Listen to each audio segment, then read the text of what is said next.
Jy is ingeskakel op Dak Facebook radiostasie. Welkom by my Bybelleesprogram saam met Karen.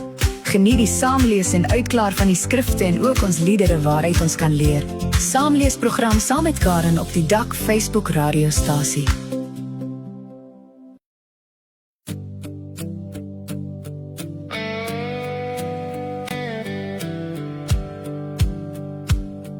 Alles vlug voor die Here, die see sien en vlug. Alles voor sy aangesig. Berge spring rond soos ramme, heuwels soos lammers. O see, waarom vlug jy? Jordaan, dat jy achteruit wyk. Berge dat jou rondspring voor die aangesig van die Here. Hy maak die rots in 'n waterplas, die keisteen 'n fontein. Hy luister na hom. O see, waarom vlug jy? Jordaan, dat jy achteruit wyk. Berge dat jou rondspring voor die aangesig van die Here.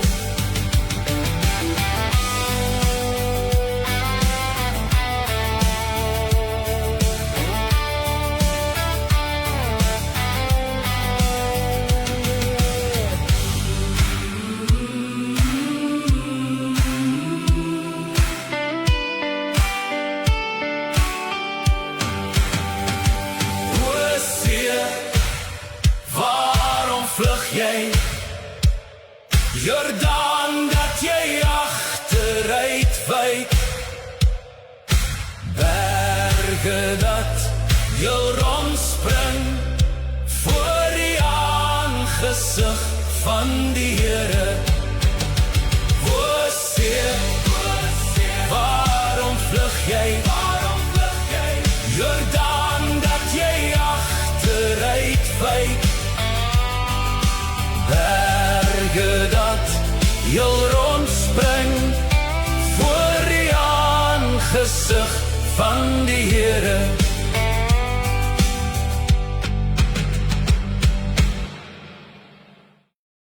Goeiemôre en hartlik welkom hier op 'n Vrydagoggend 5:30 by ons Saam Bybelleesprogram op die Dak Facebook radiostasie.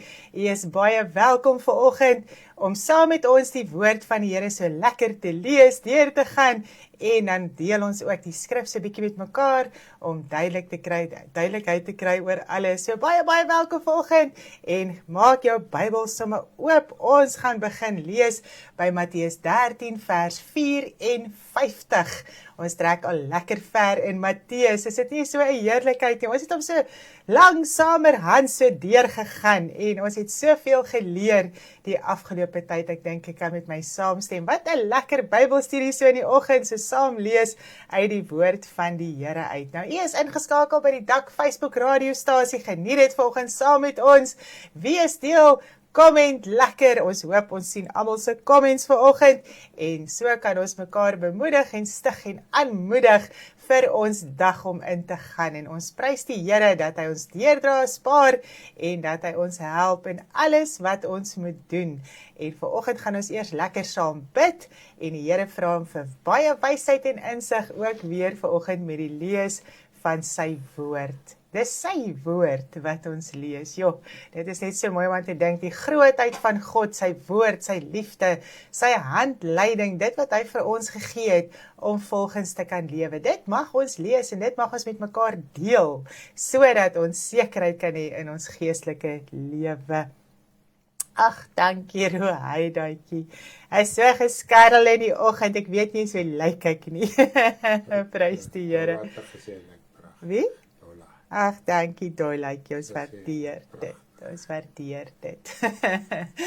Kom ons bid lekker saam vanoggend en dan vra ons die Here om ons te help. Vader, baie, baie dankie vir u liefde, u genade, u barmhartigheid, u grootheid, u goedheid. Here, u is so wonderbaar, Vader. U is so vol barmhartigheid.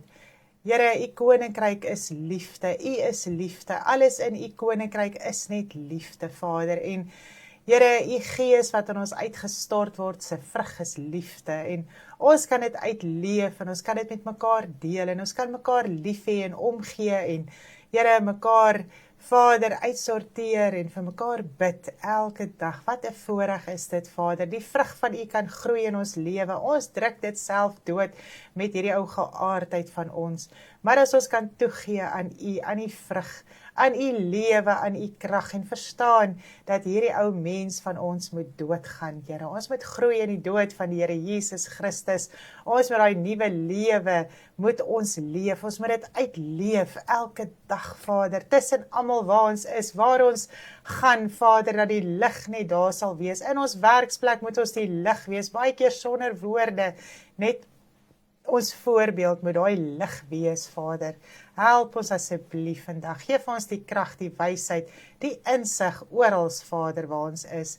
Baie, baie dankie dat ons weer vanoggend u woord kan lees en Here, dat ons net so sekerheid kan kry oor die skrif en dankie dat u ons bemoedig en aanmoedig. Elke dag is dit vir ons so groot aanmoediging om vas te hou, om te volhard. Here, om ons beste kan doen in dit wat ons moet doen, Vader. Baie dankie dat u ons net help. Ek wil volgende vir Dolla bid, Vader. Here, sy het 'n werkie nodig en Here, ons is u kinders, Vader. Sy is vanoggend u kind.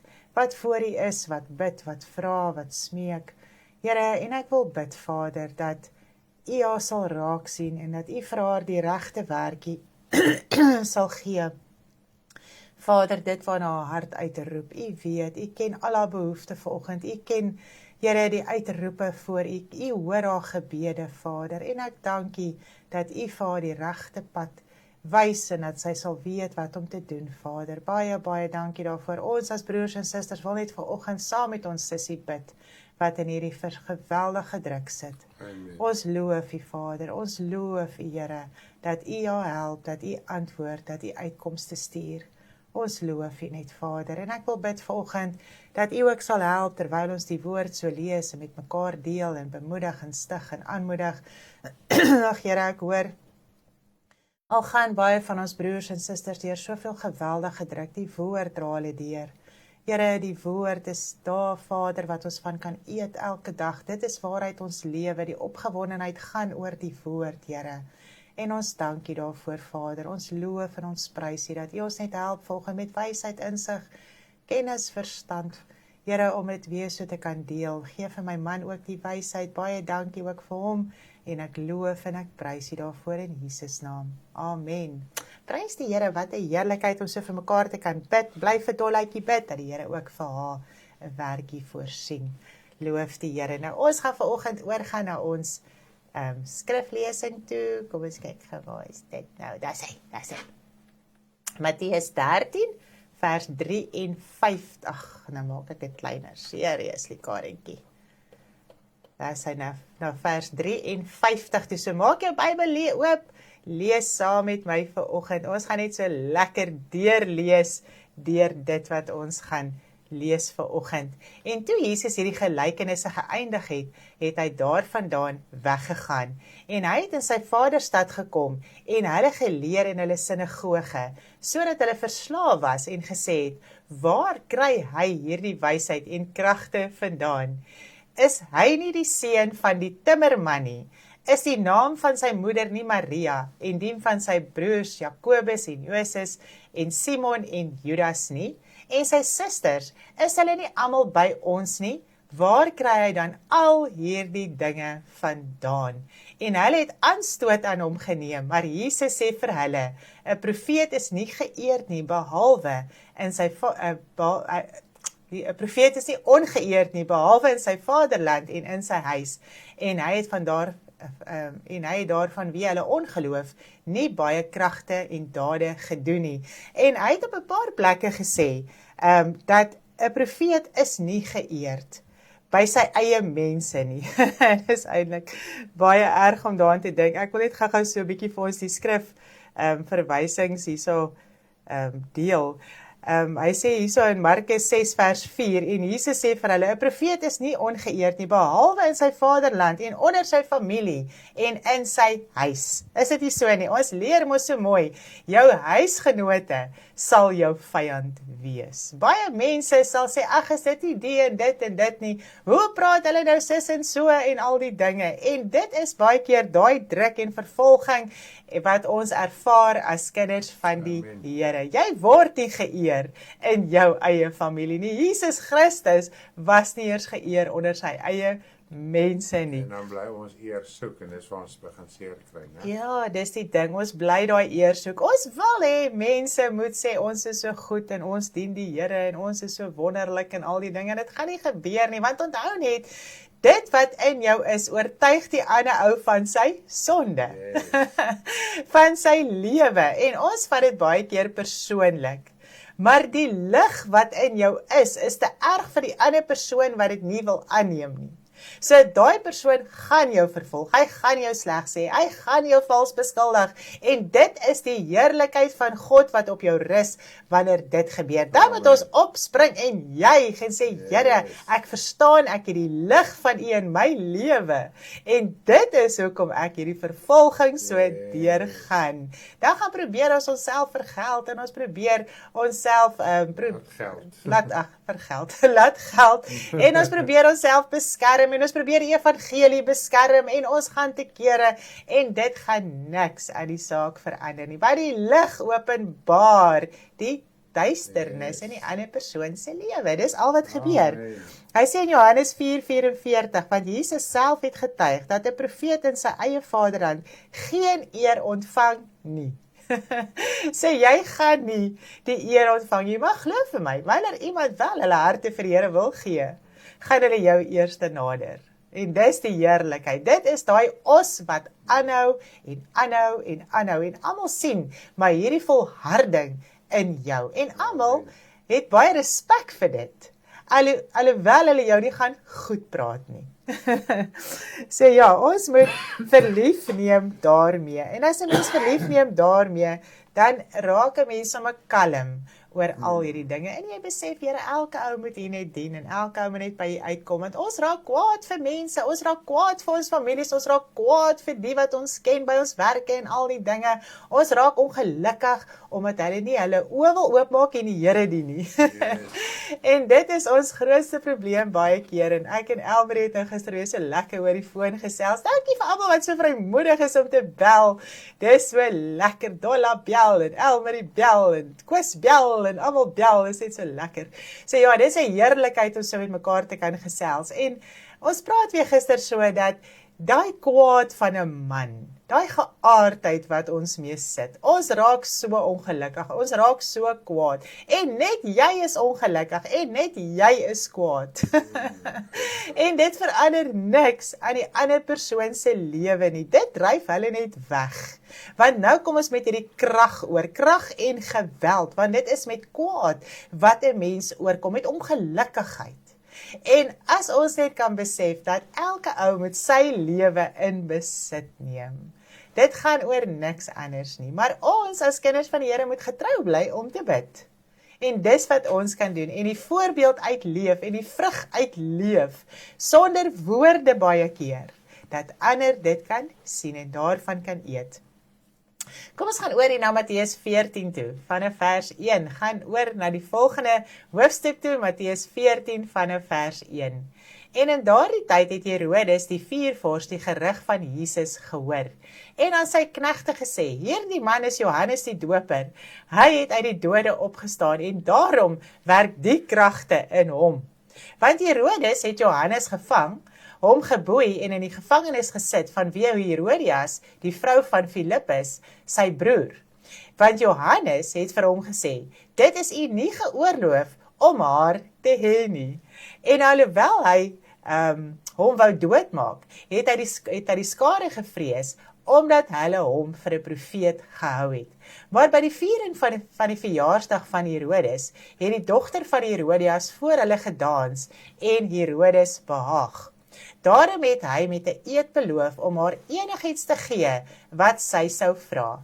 Toe sê sy, nadat sy deur haar moeder aangehits was, gee my hier op 'n skottel die hoof van Johannes die Doper. En die koning het treurig geword, maar terwille van die eed en die feesgenote, het hy beveel dat dit gegee moes word. En hy het gestuur en Johannes in die gevangenis onthoof. Sy hoof is toe op 'n skottel gebring en aan die meisie gegee, en sy het dit aan haar moeder gegee.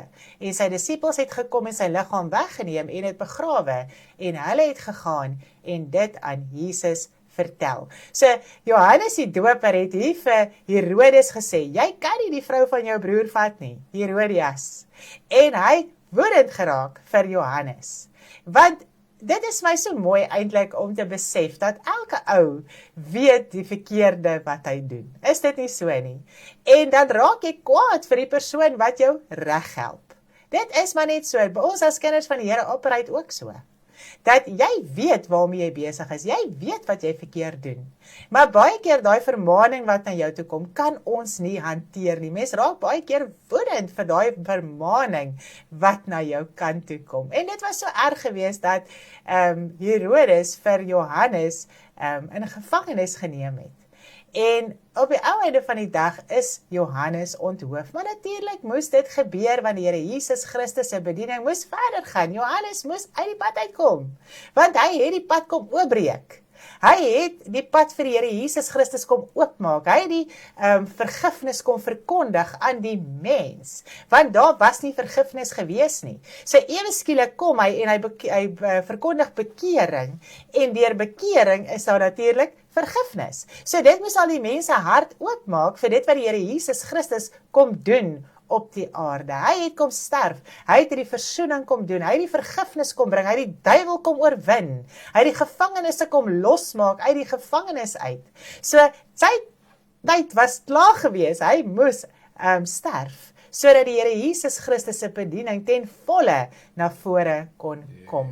Maar natuurlik, dis altyd deur vervolging, verdrukking en al hierdie dinge, en dit is hoe min die wêreld voel vir ons as kinders van die Here se lewe. Is dit nie so nie? Maar natuurlik, dit is die pryse wat ons moet betaal vir die evangelie. En ek dink weer, so terwyl ek dit so lees, dink ek weer aan die martelare onder die troon van God. Daar is soveel wat al gesterf het vir die evangelie, wat hierdie martelare is. En die woord van die Here sê, die getal moet vol word van die martelare, voordat die Here Jesus Christus op die wolke gaan kom. So ja, dit is net hoe dit is. Baie keer moet ons lewe fisies prysgee vir die evangelie. Is dit nie so mooi nie? Dit is my so mooi, so waar jy nou ook in die begin sê, dat Johannes die Doper het nie kragte en goedes gedoen op aarde, hy het nie wonderwerke ensovoorts gedoen nie. Ja. En nou kom Herodes en sê, dit is nou Johannes die Doper wat uit die dood opgestaan en daarom werk hy die kragte in hom. So dit is eintlik vir my so 'n kontras hoe die mens is. In die een oomblik sê hy dit, en hy wil nie erken nie, in die volgende oomblik sê hy dat, en hy erken iets wat in elk geval nie so is nie. So met die gevolg is, hier kan ons weer eens die mentaliteit van die mens sien. Hulle aanvaar wat hulle wil aanvaar, hulle verwerp wat hy wil verwerp, en as hy dit nie wil aanvaar, ek meen soos hierso wil hulle nie Jesus se wonderwerk aanvaar het nie. O ja, as Johannes wat uit die dode opstaan, daar werk hy die kragte, maar hy het geen kragte aan hom gewerk terwyl hy op aarde was nie. Ja. So dit wys jy eintlik die mens gaan enige verskoning aanbied, as hy nie iets wil aanvaar nie, al sien hy dit voor hom gebeur, wonderwerke, tekens, ensovoorts, en dit is wat die Here Jesus ons ook leer deur die gelykenis van Lazarus die bedelaar, is juist dat, al staan iemand uit die dode op, sal hulle nie glo nie, en dit is wat hulle ook met Jesus gedoen het, hy het die dode opgestaan, sy disippels het voortgegaan met sy werk, en nogtans het die meerderheid nie geglo nie, tot vandag toe nog, is dit nie so? Ja, my man, dit is so, maar ek dink ook aan die terwyl nou so praat, dat dit is wat die krag van vergifnis was, nie. Hulle het besef wat Johannes die Doper eintlik kom doen het, want dit was 'n geweldige krag wat eintlik die mens getref het om sy siel los te maak. So die woorde wat Johannes die Doper met Herodes gepraat het, het hom in die hart getref. Dit was kragtige woorde. Wow. Want hy was oortuig. Want sou hy nie oortuig wees nie, sou hy hom nie in die gevangenis gesit het nie. So die woord tref baie keer so hard, net oor vergifnis. So, dis kragtig. Dis kragtig. Ja, dit is dieselfde as wat hy gesien het van hierdie wonderwerke. Hy het daai krag van Johannes die Doper wat hy kon bedien het ook besef en kon beleef. Dis net so cool. Ja, so prys die Here, dis net amazing. Kom ons lees ons 'n paar verse verder. Wat het ek nou opgehou? Ons kan tot so, jy moet aangaan by vers 14. 14, Dan ja. kan ons lees tot so vers 21. Yes. En toe Jesus uitgaan, het hy 'n groot skare gesien en innig jammer vir hulle gevoel. En hy het hulle siekes gesond gemaak. En toe dit aand geword het, kom sy disippels en hom en sê, die plek is verlate en dit is al oor die tyd, stuur die skare weg, sodat hulle na die dorpe kan gaan en vir hulle voedsel koop. Maar Jesus sê vir hulle hoef nie weg te gaan nie, gee julle vir hulle iets om te eet. Maar hulle antwoord hom, ons het hier net 5 brode en 2 visse. En hy sê, bring dit hier vir my. Toe gee hy die skare bevel om op die gras te gaan sit, en hy neem die 5 brode en 2 visse, kyk na die hemel en dank, en nadat hy die brode gebreek het, gee hy dit aan sy disippels en die disippels aan die skare. En almal het geëet en versadig geword, en hulle het oorskot van die brokstukke opgetel, 12 mandjies vol. En dit was omtrent 5000 manne wat geëet het, buite die vroue en kinders. En Jesus het dadelik sy disippels gedwing. Dit was nou gaan tot hulle nou eers weer weggegaan. So hier was die vermeerdering van die visse en die brode. En op die ou einde van die dag het die mens net weer die Here Jesus Christus kom soek. Weer vir brood, weer vir kos. En dit is hoe ons baie keer in die evangelie operate. Is dit nie so nie? Dit gaan net vir ons oor wat ons uit die deal uit kan kry. Dit gaan nie oor ons vra die Here vir voorsiening vir ons behoefte wat ons het nie. Ons wil altyd baie meer hê as dit. En dit is hoekom ons onvergenoegd is in die evangelie. Ons wil eintlik net die Here dien, dat dit met ons goed moet gaan in die vlees. En dis baie keer die voorwaarde waarop ons tot bekering kom.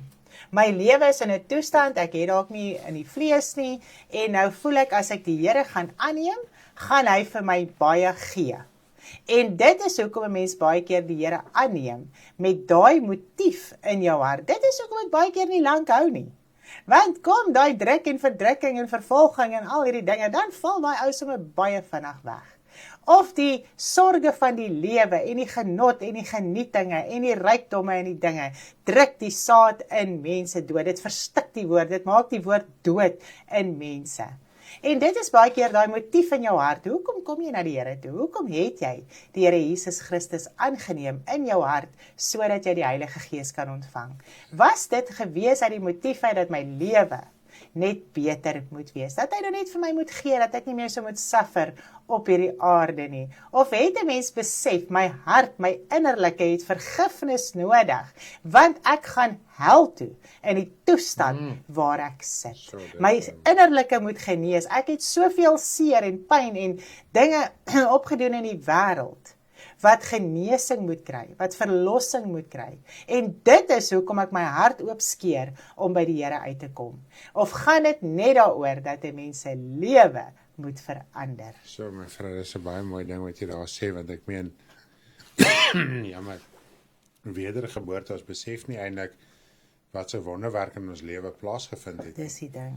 En die kragte wat plaasgevind het en die feit dat Jesus sy lewe kom gee het. Tja. Die duiwel kom oorwin het, die hemel vir 33,5 jaar verlaat het, en dis wat die woord sê, vir 'n kort tydjie het hy dit verlaat, en hy moes deur al hierdie beskuldigings, valse beskuldigings, vervolgings ensovoorts deurgaan, en hy het baie wonders en tekens gedoen. Nou, Johannes 6, as jy nou verder die volgende gedeelte daar in Matteus gaan ons nou oor waar Jesus op die see loop. Yes. Nou Johannes 6 brei uit wat gebeur het direk daarna, waar die ander evangelies nie op uitbrei nie. En dit is die gedeelte Johannes 6 vanaf vers 22 af reg deur tot op die einde. Maar ek wil net hierdie een vers lees wat my nou nogal treffend is terwyl ons nou so praat en op die onderwerp is.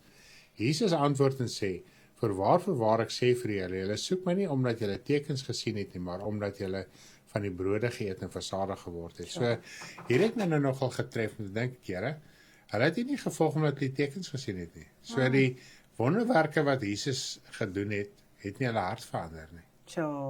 En ek meen, hierdie is die skares, en ek meen, ons lees later, die skares is hierdie duisende. Jesus wat het daar, party daar en baie keer duisende Jesus gevolg, op 'n gereelde basis, wat ook as hy disippels beskou was, want was mos nou nie die 12 gewees nie. Dit was die massa gewees, die skare. En hierdie skare, alhoewel hulle al die wonders en tekens gesien het, het hulle nie geglo, soos wat hulle moes geglo het nie. En nou soek hulle Jesus net vir die brode en die visse, vir die vermeerdering, die kos, die gemaklike lewe. En dit is waar wat jy sê, my vrou, dit tref my nou nog om te dink, hoeveel het die Here al vir 'n mens gedoen, en jou hart het nie verander nie. Die feit dat jy weergebore is. En ook in jou tydelike saak kan jy dalk van baie dinge getuig. En dis wat ons baie keer, wat ons uit die woord uit leer. As jou situasie jou nie op 'n punt bring dat jou hart verander, en jy verstaan en jy begrip uit die woord uit nie. En jy redeneer nog steeds om dieselfde punte jaar na jaar na jaar. Is al die getuienisse, al die dinge niks, want hoekom, wat sê ons altyd? Ek is geseënd, en dan verwys ons na 'n tydelike saak. Die Here is goed vir my, dan verwys ons na 'n tydelike saak. Maar nooit na die verlossing wat in ons hart moes deurgebring het, en die verstaan van die evangelie nie. My man, dit is so die waarheid. Die mense hart is verdraaid bo alle dinge. Dit is net so verdraaid, en is altyd so vol boosheid, wat uitgesorteer moet word. En wanneer mense die woord so lees, en so deurgaan en goed, dan kry mense maar weer so selfnigterheid, en jy word weer herinner, waaroor gaan die evangelie? Dit gaan oor die innerlike, dit gaan oor die siel, dit gaan oor die verlossing, dit gaan daaroor om 'n ewige lewe te kry, om die erfgenaamge te wees van 'n ewige lewe. Dit is waar dit op die ou einde gaan. En mens gaan so aan oor hierdie wêreld. En dit is wat die Here ons wil leer as sy liggaam, om weg te draai van dit, om ons rug te draai op die wêreld. Want ons moet besef, hy het ons losgemaak uit Egipte uit, hy het ons losgemaak uit die wêreld uit. En tog hinker ons harte terug soontoe, na die vermeerdering van die brood op hierdie aarde. En dis wat 'n mens altyd op soek is na, en dit is wat 'n mens ongelukkig maak, en wanneer 'n mens kry, dan raak jy weer gelukkig, en as jy nie het nie, dan raak jy depressief, en so gaan ons aan in ons lewe, maar ons besef nooit, dit gaan oor die innerlike nie. As jy verlossing het, al is jy die armste mens, al is jy 'n houbou vandag, en jy dien die Here, en ons verlossing in jou hart, dan is jy die rykste mens innerlik. Want dit is die rykdom wat ons in die hande moet kry, is God se koninkryk. Dit is wat mens ryk maak. Dit maak jou innerlike ryk. Mens kan so ryk wees op hierdie aarde, en jou siel kan die armste wees wat daar is. Verarm. Omdat dit nie oor die regte saak gaan in 'n mens se lewe nie. En hoe gaan mense agter hierdie dinge aan nie? Jy laat jou mee sleep agter hierdie dinge aan. En vanoggend besef ek net, Here, dit is so amazing om te dink, die rykdom wat ons moet bekom, is U. Ons moet leef van elke woord van God. Dit moet ons voed. Dit is net so mooi. Ons moet nie worry oor hierdie uiterlike brode nie. Die Here voorsien dit wat ons nodig het, maar omdat ons nie vergenoegd en tevrede is nie. En ons soek altyd meer. En dan raak ons ongelukkig met die Here, want hierdie een het, en daai een het, en ek het nie, en hoe, dit gaan dit so aan, en dit maak ons ongelukkig, en onvergenoegd.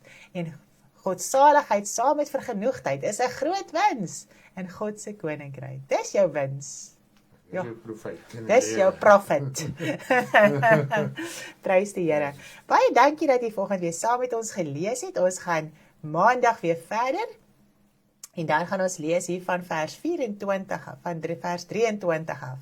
Gaan ons weer verder lees en lekker daardeur gaan. Maar u moet 'n wonderlike dagie hê en onthou môreoggend ons musiekuur plus saam met Stanley 6 uur Saterdagoggend, kom skakel in, wees deel daarvan, is altyd so lekker opgewonde program wat ons geniet, ons het dit nou laas week nie gehad nie, so ons het om hierdie week, Stuur jou gunsteling weer 'n bietjie in. stuur weer 'n bietjie gunstelinge in, praat weer so 'n bietjie met ons, dit is so lekker om van die almal te hoor, en te hoor wat geniet jy, en dit bemoedig en moedig ons ook weer aan, om aan te gaan. Ek hoor die liedere doen baie vir mense, so dis 'n opgewondenheid. Ek dink die lied wat die meeste in almal se harte praat, is die kwaad van 'n man.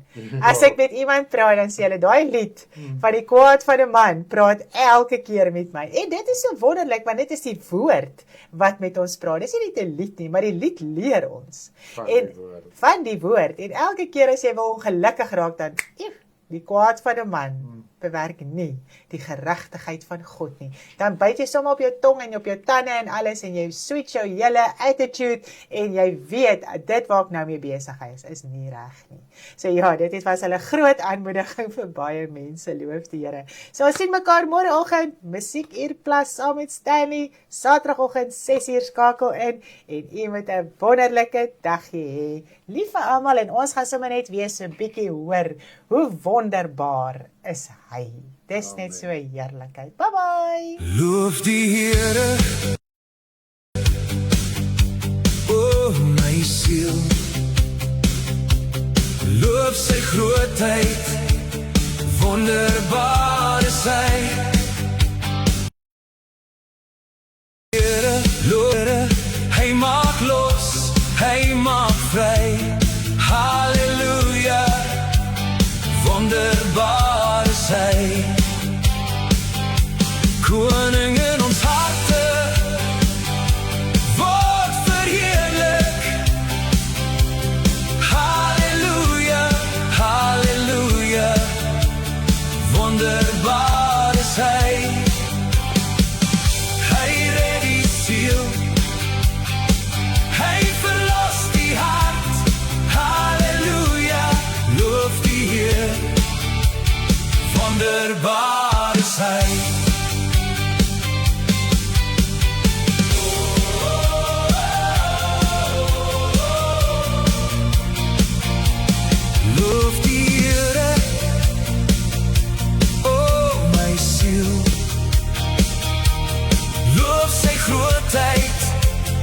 Wonderbaar is hy. Loof die Here, hy maak los, hy maak vry. Halleluja, wonderbaar is hy. Die koning in ons hart, word verheerlik. Halleluja, halleluja, wonderbaar is hy. Hy red die siel, hy verlos die hart. Halleluja, loof die Heer, wonderbaar is hy. Loof